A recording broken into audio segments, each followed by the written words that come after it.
The independent counsel's plan to question President Park Geun-hye in person is making slow progress, of course, on the nation's biggest political scandal.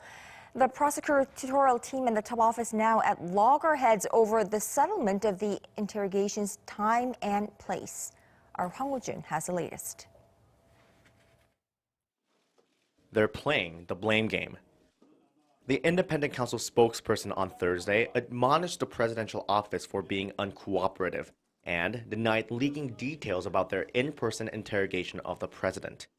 His remarks were in response to the presidential office's accusation the day before that the counsel had leaked the information to the press on Tuesday night. The independent counsel contacted President Park's legal team several times and accepted most of the president's requests regarding the logistics of the interrogation session, even the request that it take place behind closed doors.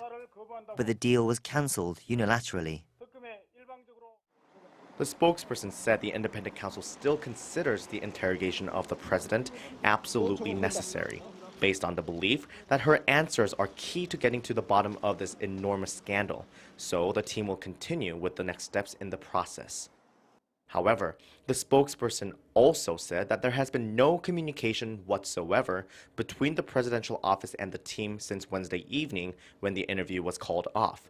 So talks on the arrangements for what could be the first interrogation of a sitting president in a criminal case are back to square one.